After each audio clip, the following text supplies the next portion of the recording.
Why are you alone? Is your husband ashamed of you? Bianca's table burst into laughter, treating Alara like a cheap joke. To them, she was just an ordinary black woman, abandoned and irrelevant. But they were wrong. The moment they mocked her was the moment everything changed. When the ballroom doors opened and the man they thought had run away stepped in, he revealed a truth that not only stunned the entire room, but forced those who insulted her to bow their heads in shame. Watch until the end to see that shocking twist. Support the channel and comment where you're watching from. The storm outside the office windows had turned the entire city into a gray curtain of rain, but Ilara Vance barely noticed it. She sat at her desk, reviewing a campaign proposal for the third time, determined to perfect every detail before the afternoon meeting. Her focus was steady, and her heartbeat stayed calm even when the thunder shook the glass. She liked days like this. Rain made everything feel quieter and easier to ignore. She had just reached the final page when Bianca Monroe approached. Bianca's heels clicked sharply on the floor, each step carrying the same confidence she wore like expensive perfume. Bianca worked in the same department as Alara, but instead of cooperation, she preferred competition. She never missed a chance to undermine Alara, whether through subtle comments or calculated smiles. Bianca leaned closer, pretending to admire the work on Alara's screen. Before Alara could react, the cold splash of iced coffee hit her shoulder and soaked straight through her white shirt. The shock ran along her spine. The icy liquid revealed the large wine-colored birthmark hidden under the thin fabric. Bianca gasped dramatically. Her voice rose with exaggerated concern as she said, "Oh my gosh, Alara, what happened to your shoulder?" Her eyes widened as if she had discovered something horrifying. She reached forward, acting as if she wanted to help, but her hand moved toward Alara's collar rather than the spilled drink. Alara tensed. She felt exposed, cornered, and violated by the intrusive gesture. Her body reacted before her thoughts could form. She pushed Bianca's hand away, firm and instinctive. Bianca stumbled backward, landing on the floor with a theatrical cry that echoed across the room. Several coworkers looked over just in time to see Bianca on the ground and Alara standing stiffly with her soaked shirt. Bianca covered her face with her hands, shaking as if she had been attacked. "She pushed me," she whispered loudly enough for everyone to hear. "I was just trying to help." The truth dissolved instantly under murmurs. People exchanged glances filled with suspicion and doubt. No one asked what really happened. No one asked how Bianca's hand had reached for Alara's collar. They only saw the aftermath, and the story twisted itself into something ugly by the time it reached the next department. By the end of the day, Alara was no longer the respected employee known for her precision and calm professionalism. She was the woman who overreacted, the one who snapped, the one who was supposedly aggressive. She heard whispers behind her back, disguised as casual conversation but dripping with bias. People like her always get emotional. She seems unstable. You never know when she might lash out. Alara remained quiet. She kept her eyes on her work, even when the loneliness felt heavier than the hours she spent in the office.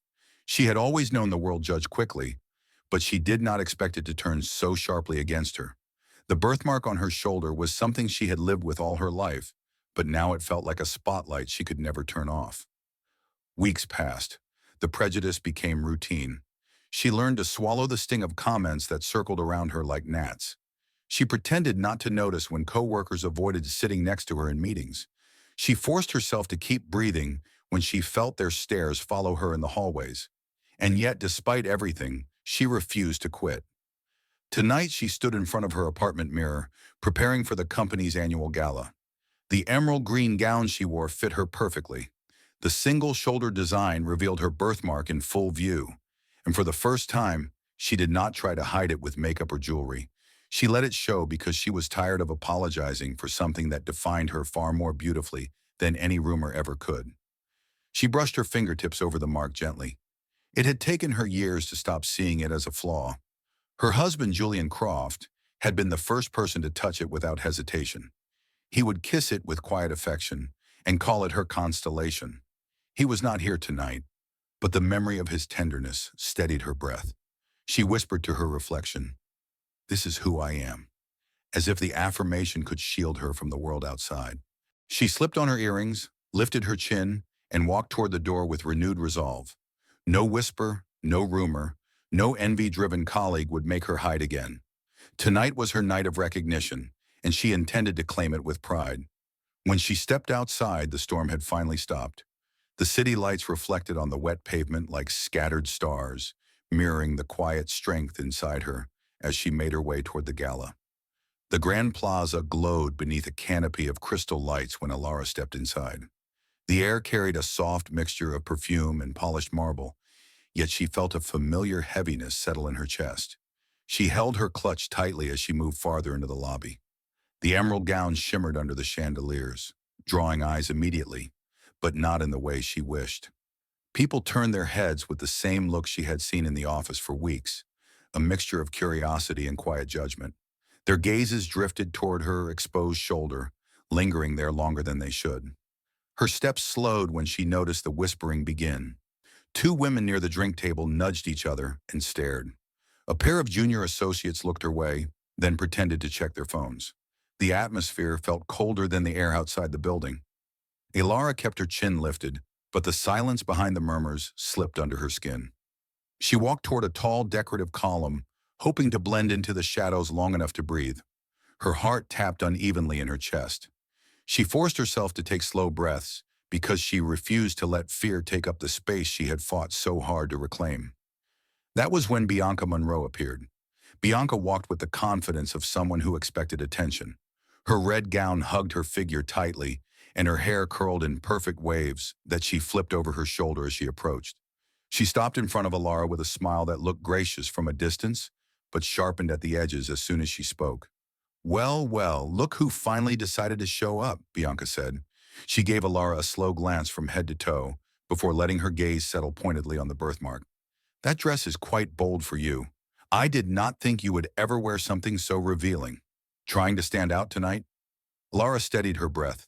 She met Bianca's gaze with calm restraint because she refused to let Bianca pull her into another scene. "I am here to celebrate my work. I wear what I find beautiful," she said. Her voice remained steady even though a knot tightened in her stomach. A few of Bianca's friends approached from behind. They were co-workers from the marketing department, familiar faces who shared lunches and inside jokes with Bianca.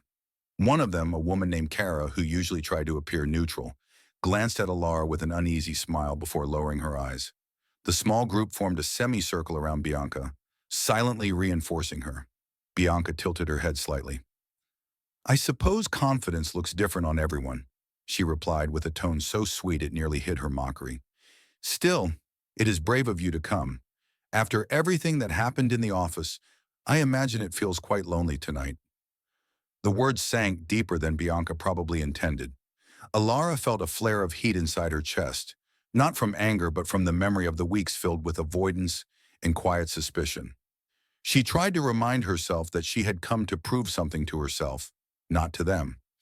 She would not let Bianca rewrite her story again. Alara answered, "I came because I earned it. That will always matter more than what anyone says." The look on Bianca's face flickered. It was not admiration nor surprise. It was irritation at not getting the reaction she wanted. Bianca clicked her tongue softly and stepped closer, lowering her voice just enough to make it seem private while ensuring everyone nearby could still hear. "You should enjoy your moment then. It is not often you get to be in the spotlight without Julian by your side." The mention of her husband struck somewhere tender. Alara felt her breath hitch for a moment. Bianca noticed it and smiled with satisfaction. Alara forced herself to hold steady. She answered, "Julian is handling something important. He supports me whether he is here or not." Kara shifted uncomfortably. A man behind Bianca raised his eyebrows, sensing the tension but choosing not to intervene. Bianca remained unbothered. She stepped back with a satisfied expression, as if she had secured another small victory. Alara took a slow breath, reminding herself that she carried more strength than she felt. She had survived the weeks after the office incident, even when loneliness seemed to follow her everywhere. She would survive tonight too. As Bianca and her group moved away, the conversations around the room resumed, but the echo of their words stayed with Alara. She touched her shoulder lightly, feeling the warmth of her own skin beneath her fingertips. The birthmark felt heavier under all the eyes, yet it also reminded her of Julian's quiet affection. The memory of him kissing it gently returned to her with comforting clarity. She whispered to herself, "You are not here to prove anything to them." She forced her breathing to slow again. She stepped away from the column and walked toward the main hall where the stage waited. Every step felt like a small act of defiance, a quiet refusal to let Bianca control the narrative. She had been diminished once, and she was determined not to let it happen again. The whispers followed her, but she kept moving, knowing she would face them all until the night ended. Inside the hall, the lights were warm and golden. The music flowed through the air in soft waves. Ilara squared her shoulders and took another steady breath as she prepared to claim her place among the guests, even if the room felt colder than the rainouts. The music softened as the host walked onto the stage. His presence brought a quiet hush over the room, and the lights shifted toward the podium. Ilara stood among the crowd with her hands clasped in front of her. Her heart beat faster with each word the host spoke. She knew the award ceremony was beginning, and even though she had prepared for this moment, a thin thread of nervousness tugged at her chest. The host smiled warmly. He was Mr. Langford, the company's long-standing event presenter, a man known for his calm demeanor and thoughtful introductions. He flipped to the next card and looked up with genuine pride. This year's Employee of the Year award goes to someone whose commitment, creativity, and discipline have elevated our marketing achievements to new heights. Please congratulate Ilara Vance. A wave of applause spread through the hall. Some clapped sincerely, others politely. Ilara felt her breath catch. For a brief second, the world around her blurred. Then she lifted her shoulders and stepped forward. The emerald gown followed her movements like liquid light, and the birthmark on her shoulder remained visible as a symbol of the promise she made to herself. As she walked up the steps to the stage, her heartbeat grew louder in her ears. She saw Mr. Langford waiting with a proud smile. She saw the CEO, Mr. Harrington, standing beside him with a firm nod of approval. Mr. Harrington was a middle-aged man with a composed expression, known for valuing results over rumors. He had worked with Ilara through several major campaigns and respected her diligence, even if he rarely expressed it openly. When she reached them, Mr. Harrington handed her the Crystal Award. "Congratulations, Ilara. You earned this through hard work and consistency," he said. His tone was formal, but she sensed sincerity beneath it. "Thank you," she replied, grateful for his straightforward acknowledgement. She stepped toward the microphone. Hundreds of eyes were on her, but she focused on the spot where the lights softened against the far wall, allowing her to breathe. "Thank you for this honor," she said. "I am grateful for the chance to contribute to our team and to learn from the people around me. The work we do matters because each of us brings something unique to the table. I will continue to give my best in every project." Her voice stayed steady and clear, even though her palms felt warm against the award she held. The applause that followed was strong and appreciative. For a moment, she let the sound settle over her like a warm blanket. She felt seen for her achievements, rather than the rumors that had shadowed her for weeks. When she walked down the steps, her posture remained confident and graceful. The feeling lasted only a few seconds. Bianca's voice rose behind her, sharp enough to cut the atmosphere. "What a shame. Winning such an important award with no one here to celebrate with her." The words were aimed at no one in particular, but everyone nearby heard them. Bianca's tone carried a false sympathy that made the remark sting twice as much. Ilara stopped. She felt the heat rush to her face. A few people turned their heads and exchanged amused glances. A couple of them whispered to each other. Someone chuckled under their breath. Her hands tightened around the award as if gripping it could keep her steady. Bianca continued, speaking a little louder. "I guess her husband must be very busy, or maybe he knows how intense she can be." The implication hung heavy in the air, mixed with the memory of the office incident Bianca had weaponized. Ilara inhaled slowly. The room felt thicker, almost suffocating. She sensed every pair of eyes that lingered on her, filled with curiosity or pity. The humiliation pulsed through her like an unwelcome reminder of how fragile her reputation had become. Kara, who had stood near Bianca earlier, shifted uneasily. She looked at Ilara as if wanting to speak but lacking the courage to intervene. No one stepped forward to defend her, and the silence around her grew louder than the music. Ilara swallowed hard and forced herself to keep walking. The applause she had received minutes earlier seemed distant now, almost unreal. She felt as though the ground beneath her feet had tilted, leaving her floating in a space where every emotion was too heavy to carry. She moved away from the crowd and found a small corner near the exit. Her breath trembled as she tried to steady herself. The crystal award felt cold in her hands, a contrast to the warmth rising across her face. She did not want to cry. She refused to let Bianca win another moment. Her thoughts returned to Julian. She imagined his gentle voice calling her brave. She pictured him placing his hand on her shoulder to remind her she was stronger than the room that judged her. His absence cut through her like a dull ache, yet remembering him lit a small spark of strength inside her chest. She closed her eyes for a moment and whispered, "You are still worthy." The words were quiet but firm enough to keep her standing. Then she stepped away from the crowd and made her way toward the balcony, searching for a place to breathe again. The night air brushed against Alara's skin the moment she stepped onto the balcony. It carried a gentle chill that helped her steady her breath, though her chest still tightened with the weight of everything that had happened inside the hall. She placed her award carefully on the stone railing and braced her hands on either side of it. Her shoulders rose and fell with each slow inhale as she tried to push back the sting of humiliation. The lights of the city shimmered in the distance. Cars moved like tiny sparks along the streets below, and the soft hum of traffic reached her ears. Standing there alone made her feel both exposed and sheltered at the same time. She needed the quiet, even if it reminded her of the loneliness she had fought against for weeks. Her thoughts returned to Bianca's voice, sharp and cruel. The words repeated themselves in her mind with uncomfortable clarity. She whispered, "You will not let her define you," but her voice trembled as she spoke.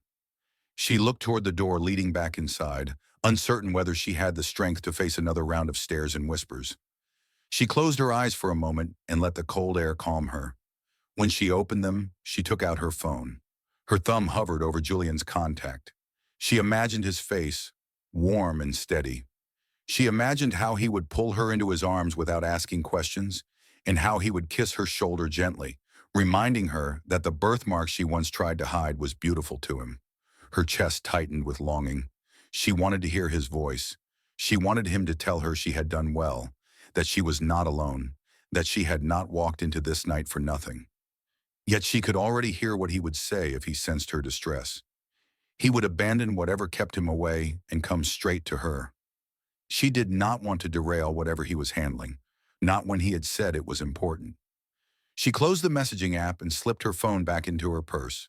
A quiet ache formed at the base of her throat. She whispered to herself, "You can handle this," even though she felt fragile and uncertain. Her reflection appeared faintly on the glass door behind her. The emerald gown, the birthmark on her shoulder, and the sadness clouding her eyes all stood together in one fragile portrait. She felt the pull of self-doubt, but she also sensed something beneath it that had carried her through the storm of rumors at the office.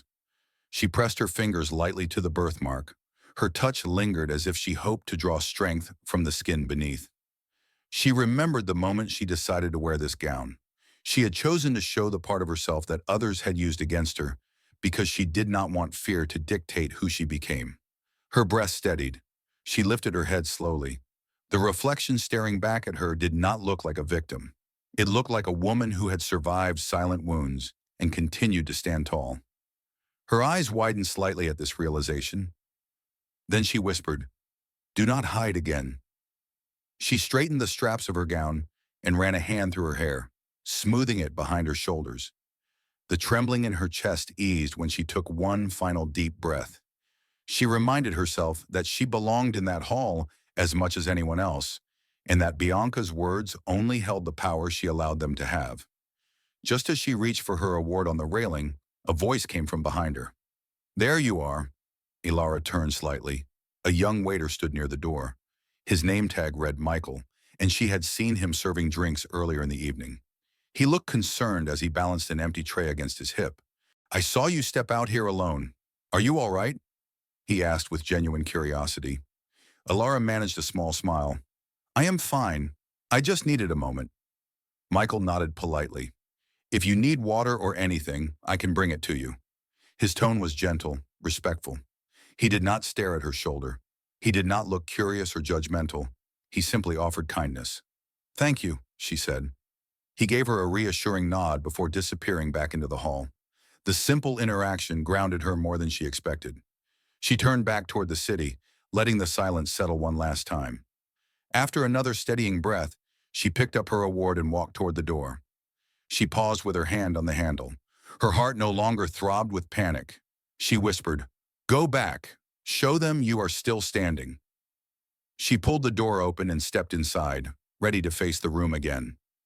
Ilara stepped back into the hall with her award in hand. The soft hum of conversation filled the space again, but she kept her eyes forward and her posture steady. She refused to let the earlier humiliation dictate how the rest of the night would unfold.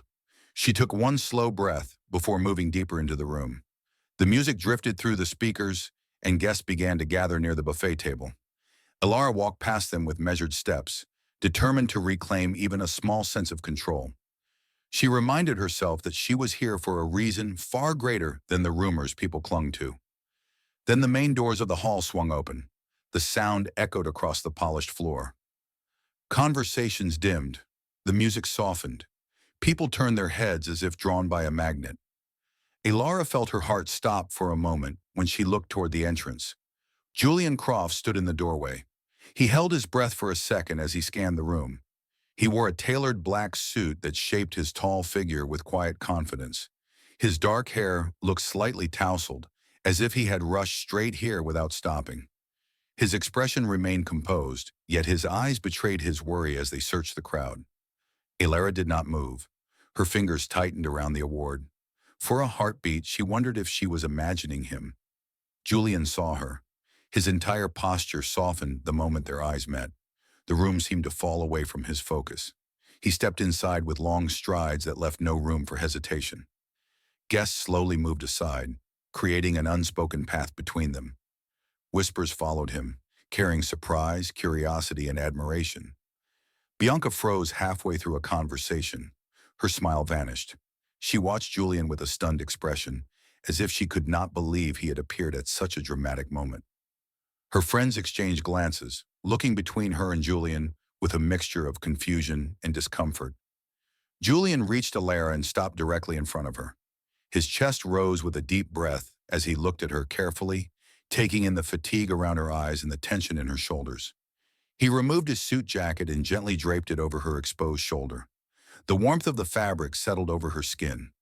The gesture shielded her from the cold air and the lingering stares around her.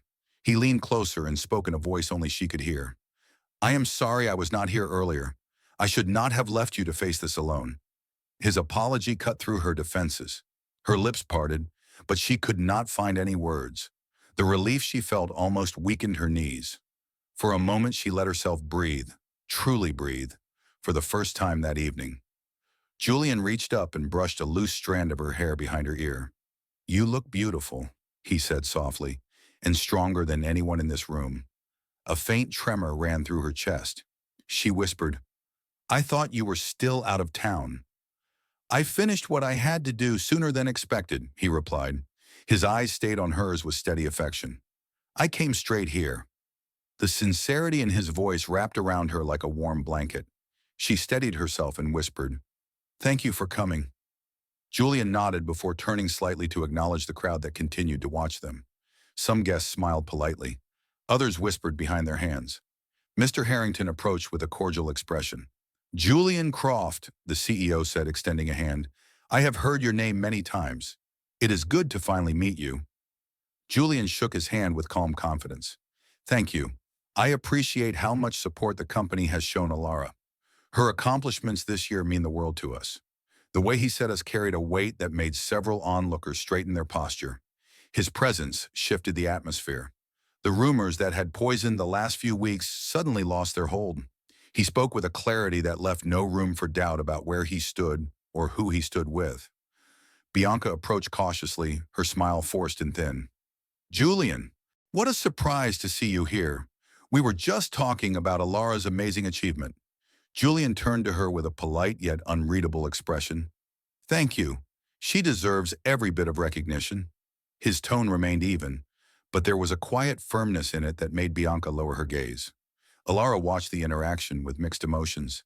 The humiliation from earlier lingered, but Julian's support softened its sting. His presence did not erase the pain, but it reminded her that she was not as alone as she had felt. Julian touched her arm gently. "Come with me," he whispered. "Let us step away from the crowd for a moment." She nodded, allowing him to guide her toward a quieter corner of the hall, where the glow of the chandeliers softened and the noise faded into the distance. Her breath finally steadied as she walked beside him, wrapped in his jacket and his quiet reassurance. For the first time that night, her heart no longer felt heavy. Julian guided Alara toward a quieter area near the back of the hall, where the lighting softened and the voices from the crowd blended into a distant hum. He waited until they were alone before he spoke. His eyes held a mixture of concern and tenderness as he looked at her. "Alara," he said gently, "I need to explain why I left so suddenly. I did not want you to worry, but I should have told you more." Alara held his gaze, trying to read the emotions behind his steady expression.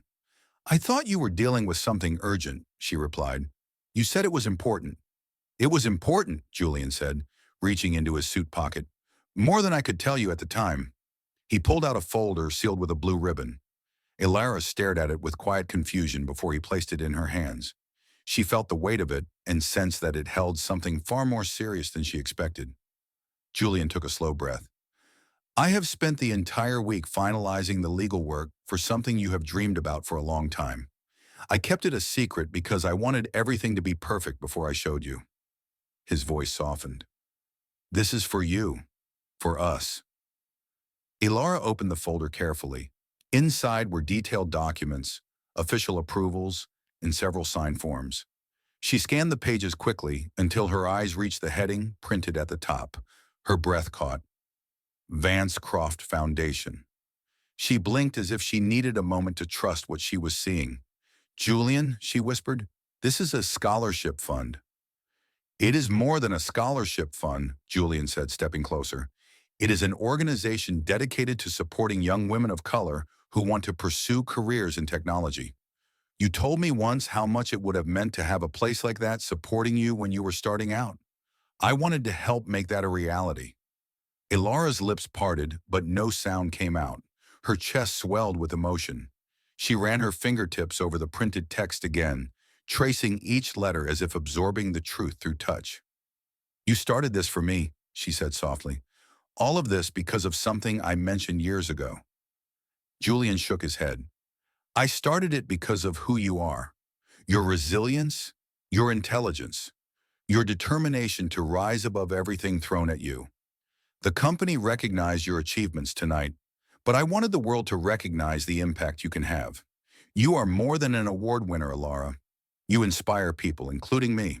Her throat burned as she swallowed the wave of emotion rising inside her. "Julian," she whispered, "I do not know what to say." "You do not have to say anything." His hand touched her arm gently. "I wanted to give you something that honored every part of you. Not just your successes, but your dreams and the challenges you had to overcome." The sincerity in his voice washed over her, like sunlight breaking through clouds. She felt the tightness in her chest soften. Her eyes grew warm with tears she tried to hold back. Before she could speak again, Mr. Harrington approached from across the room. He walked with the composed confidence of a man accustomed to commanding respect. His silver hair and formal attire made him unmistakable. When he reached them, he offered a polite nod. "I wanted to congratulate you again, Alara," he said. "Your speech tonight was thoughtful and professional. You have earned this recognition." Alara straightened her posture. "Thank you, Mr. Harrington. I appreciate your support." Mr. Harrington turned to Julian. "And it is a pleasure to finally meet you. Your arrival certainly caught everyone's attention." Julian smiled respectfully. "I arrived later than I intended. I wanted to be here for Alara, especially tonight." Mr. Harrington nodded, then looked down at the folder in Alara's hands. "Is that part of your surprise?" Julian answered before she could. "Yes. The Vance Croft Foundation is something we hope will make a difference for many young women in the future." Mr. Harrington raised his brows in genuine admiration. "An admirable endeavor. You both should be proud." His voice carried clearly enough for several nearby guests to hear. Bianca, standing at a distance, froze. Her expression collapsed into wide-eyed disbelief. She looked from Alara to Julian, and her cheeks flushed with embarrassment. The smug confidence she wore so often faded into something small and uneasy. Julian continued, Alara is the inspiration behind it.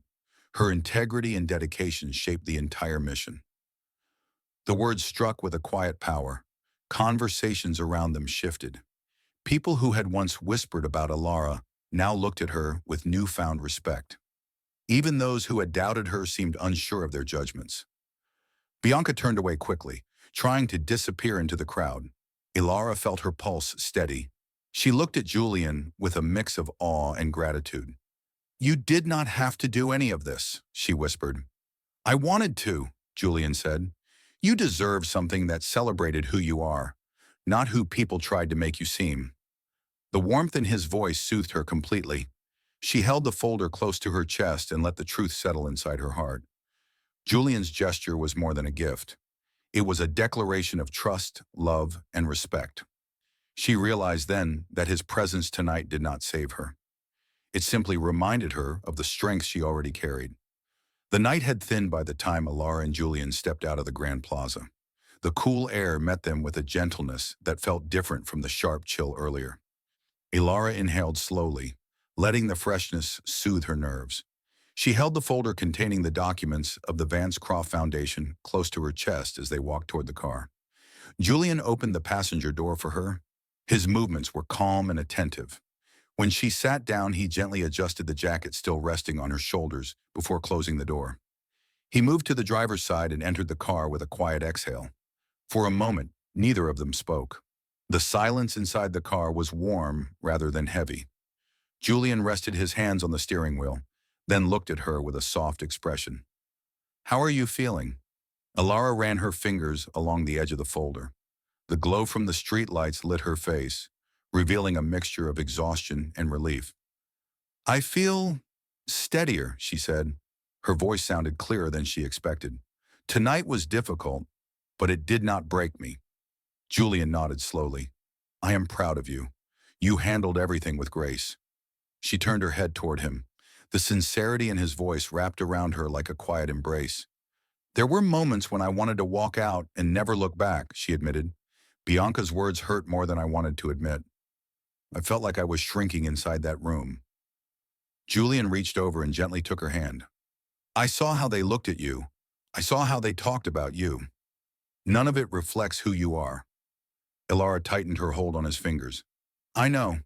I kept reminding myself that the birthmark on my shoulder is not something I should hide anymore. But when the stares began, I felt the old fear return. Fear does not make you weak, Julian said. It makes you human. What matters is that you faced it. Her chest warmed at his words. She looked down at the birthmark partially hidden beneath his jacket. For so long it had been a source of insecurity, something she tried to cover or forget. Tonight had challenged her in ways she never expected, yet she had stood her ground. Julian, she said quietly, thank you for coming, but I want you to know something. He turned toward her with a curious gaze. What is it? She swallowed softly before speaking. I would have been all right even if you had not arrived. I was already fighting to stay standing. I was choosing to stay. When you appeared, it reminded me that I was not alone, but the strength I needed was already there. She took a careful breath. I want you to know that. Julian's expression shifted from concern to pride. I know, he said with a gentle smile. That is why I love you. You do not rely on me to save you. You carry your own strength, and I respect you for that. Alara felt a soft warmth bloom in her chest. His words did not lift her up. They affirmed what she had struggled to believe about herself. She leaned her head against his shoulder, finding comfort in the closeness. The city lights drifted across the glass as the car remained parked. Julian rested his cheek lightly against her hair and let the silence stretch. After a moment, Alara lifted the folder again. The foundation is beautiful, she said. I want to build it with you. I want it to reach girls who are standing where I once stood. Girls who feel unseen or unheard. Julian placed his hand over hers. We will build it together. We will give them opportunities that were not there for you. Her eyes softened with gratitude. It feels like the start of something meaningful. It is, Julian agreed, and it is only the beginning. Ilara opened the folder on her lap. She scanned the mission statement, the proposed programs, and the scholarships. Each word reminded her that the pain she endured tonight had not been meaningless. Her journey had shaped something powerful. She whispered, "Maybe everything I went through led me to this moment." Julian squeezed her hand gently. "It did, and now we move forward." She smiled faintly. The weight inside her chest had lifted, replaced by a quiet resolve. She straightened her back and closed the folder with care. "Let us go home," she said. "We have a future to plan." Julian started the engine, and the car began to glide through the quiet streets. The city lights shimmered against the night sky, reflecting a sense of calm that finally matched the peace settling inside Ilara. As they drove, Ilara rested her hand on her shoulder, gently touching the birthmark. It no longer felt like a flaw. It felt like a symbol, a reminder of everything she had overcome. A new beginning waited ahead, and she was ready for it.